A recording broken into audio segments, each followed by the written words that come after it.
the Bosu ball hip flexor exercise. This is a new one. When I first came into the gym and I saw this machine, I thought someone had left the Bosu ball in the back of the hip flexor machine. Then I realised it's actually bolted on there. So this is actually a custom designed piece of equipment to do hip flexor while your back's on the Bosu ball. Interesting concept. So let's have a look at this from an anatomical point of view.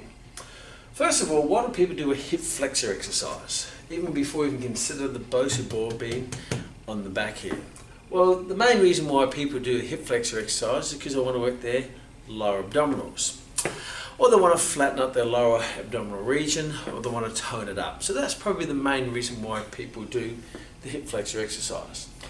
The next step of the 5 steps when you analyse an exercise is it safe? Well, if you have enough strength to hold yourself up here in this position, which some do, some don't. If you find yourself doing this, you might find a bit of strain in the shoulder area. The other aspect is, when you do the hip flexor exercise, it's exactly that. Hip flex means you flex your hip, you bring your femur up, and once you pass 90 degrees, you tend to posterior tilt the pelvis. And that's where the abdominals tend to come into play, because your rectus abdominis originates on your crest of your pubis and inserts onto your sternum and ribs. So therefore, posterior tilting the pelvis will be activated or caused by your rectus abdominis plus other associated abdominal muscles.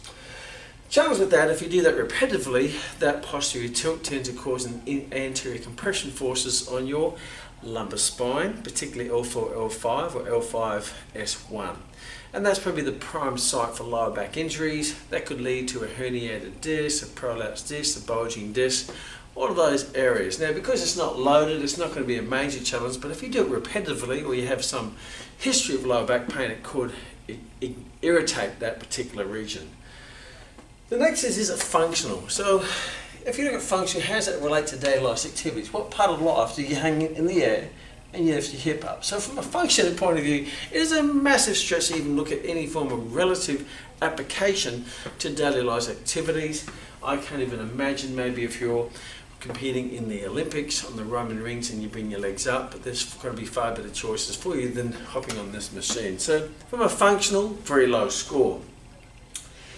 Is there some form of benefit? Well, yes, you do work the abdominals.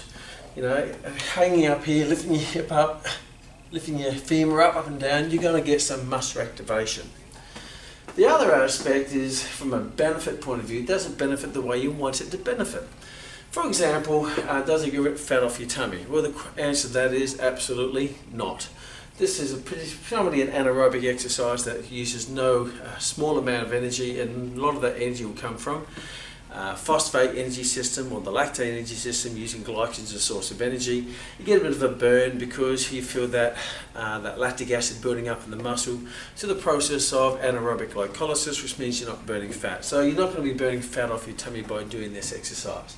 Does it work the lower abs? Well, is there such a thing as lower abs? If there's lower abs and upper abs, what's the origin insertion of your lower ab and what's the origin insertion of your upper ab? There's no such thing as a lower ab or upper ab, because your abdominals originate on your crest of your pubis and they sit onto your sternum and your ribs. Therefore, they're one muscle. So how can you work the lower part without working the other part, the upper part? It's like an elastic band. If I pull from this end, I'm not going to work this end and not this end. If I pull from this end, I'm not going to work this end and not that end. Whichever end I pull, the whole rubber band is going to generate tension and force. Same with the abdominals. So doing this exercise does not particularly target the lower abs, because there's no such thing as a muscle called your lower rectus abdominis. It doesn't burn fat.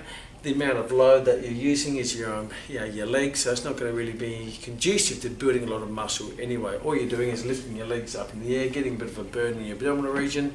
It's not burning fat, it's not building muscle, but you get a bit of muscular endurance specifically to that exercise. It's certainly not functional. So is there a better choice? Well, how about you train the abdominal muscles performing the way they're designed to perform, which is the upright positioning, doing squats and lunges, stabilizing your pelvis in conjunction with hip flexion and extension, knee flexion and extension, ankle plantar flexion and plantar flexion, as well as maintaining good postural alignment.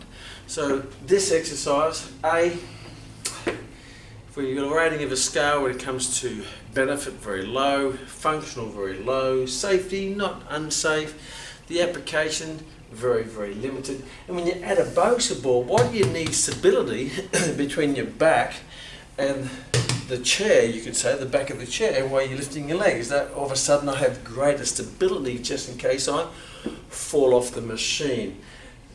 Why they put a Bosu ball, I have absolutely no understanding of how that's going to contribute anyway, in any shape or form, to an already completely dysfunctional exercise with a low level of effectiveness. By putting a ball there just makes it, I don't know, interesting would be the best word, and that would be no cow poo.